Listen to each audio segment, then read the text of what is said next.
Hello Pisces, welcome dito sa aking channel, Kapalaran 888. Welcome guys. Alamin natin kung anong messages, vibration, gabay, energy ng baraha sa'yo. So, kung bago ka sa channel ko, please like, share, and subscribe. Pakipress ang notification bell button para updated ka sa mga videos na ina-upload ko. Okay, so Pisces, ano ba ang messages? Ano ba ang vibration? Ano ba yung energy na posibleng para sa'yo? Okay, tingnan natin. Kumuha tayo dito ng one card lang. Okay, yung first card mo dito is meditation. So, yung message na to is for 12-12 message. So, December 12, message para sa'yo. Sinasabi sa'yo dito na meditation. So, meditation is way of prayer siya. So, siguro sa December 12, 2024, binibigyan ka ng pagkakataon ng universe ng ating Panginoon na makapag-isip, makapag-pray, makapag-manifest, spend time alone, makapag-reflect, makapag-rejuvenate, kung ano man to na kailangan mong i-meditate, ipag-pray. At yung parang binibigay sa'yo ng Panginoon ng universe yung 100% na energy na oras na. It's time. Okay? So, kung may kailangan kang pag-isipan, may kailangan kang gawin, oras na para gawin ito. Okay? Okay. Next card natin, tingnan natin dito. Pisces, kung ano pa ba? Okay, Pisces. Okay, so flow. So, dito naman, sa flow na to is parang yung flow ng energy mo. Sinasabi na kailangan mong go with the flow lang. So, wag nating suwayin kung ano yung flow ng energy sa ngayon. So, ibig sabihin kung ano yung nangyayari sa ngayon, accept it. Acceptance ang kailangan natin. Okay? So, allow me divine to move with the flow and respond with calmness and peace. Same din dito, 'di ba? So, hayaan natin kung ano yung mangyari sa ngayon. Hayaan natin kung ano yung posibleng ibigay sa atin ng universe, ng ating Panginoon. Wag nating kontrahin, okay? Sabayan natin kung ano yung gusto.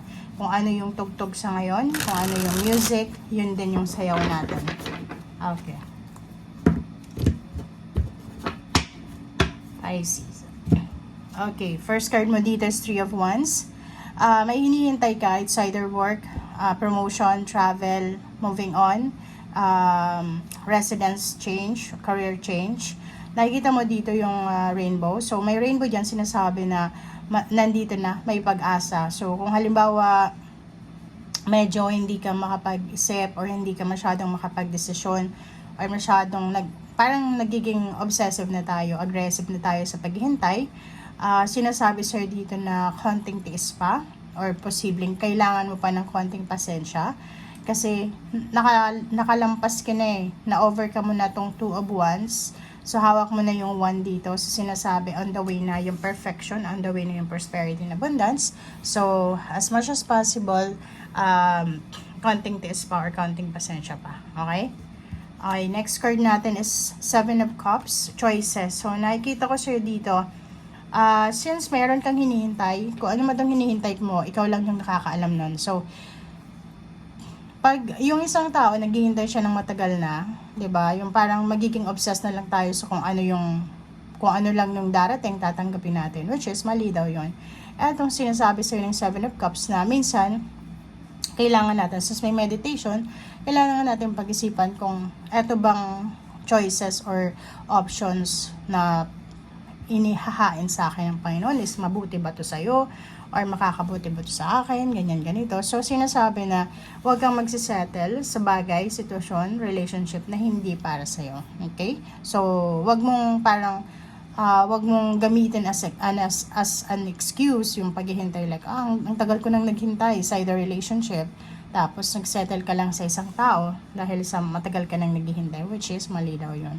Okay, so the Hierophant, number 5, protection, healing, helpers.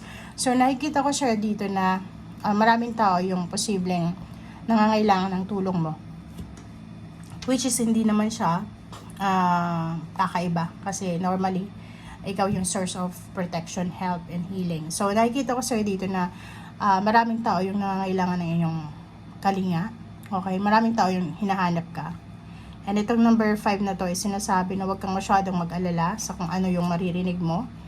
Kasi hindi naman importante yung sasabihin sa'yo ng mga tao. Hindi lahat ng taong lumalapit sa'yo is kailangan mong pagbigyan. Okay? So, Page of Pentacles and Page of Cups, napakaganda dito kasi in the coming years, pwedeng 5 months from now, 5 weeks from now, 5 days from now, or pwedeng 5 years, yung pinakamatagal, may mga tao na papasok sa buhay mo. So, sa pera, as either investor, employer, employee, parang ganun company, may parating na pera. So, may papasok na pera, source of income, source of resources, money, tangible, and financial.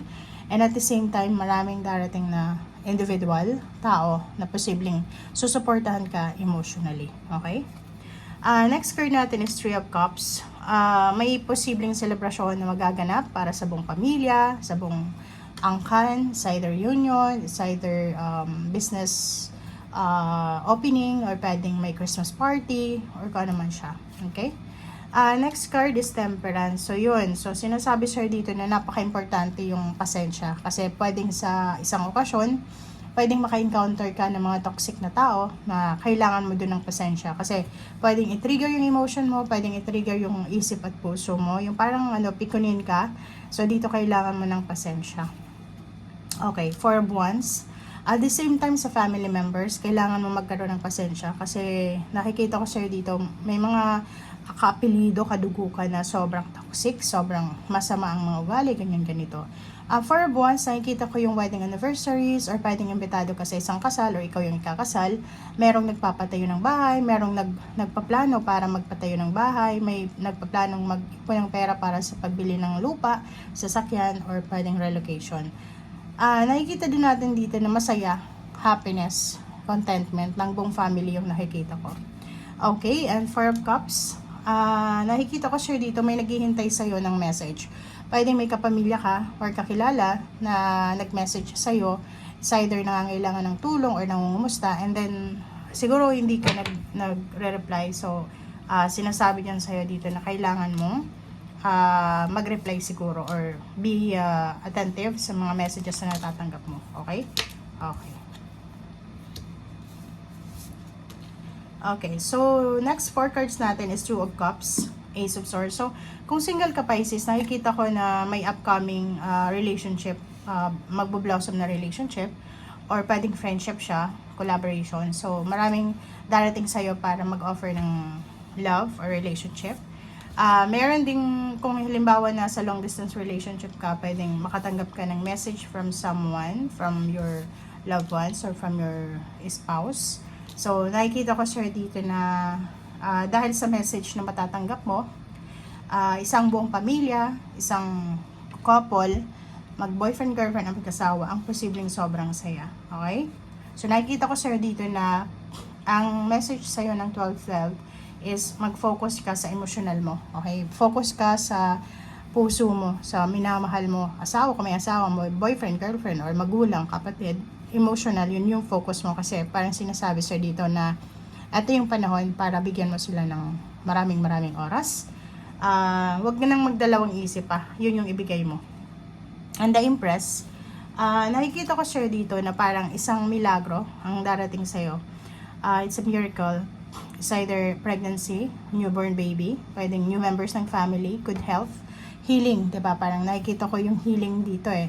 Kung may mga dinaramdam ka, mayroon kang mga masama sa katawan mo, nakikita natin dito yung healing. So, pwedeng may kagalingan na darating sa'yo.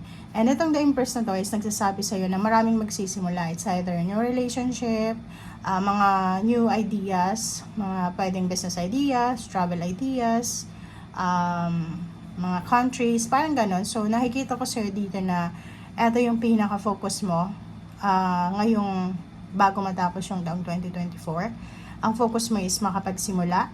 Ang focus mo is tungkol sa pamilya.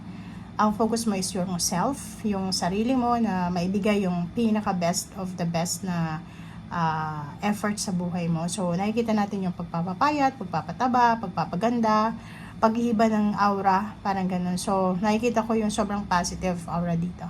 Okay?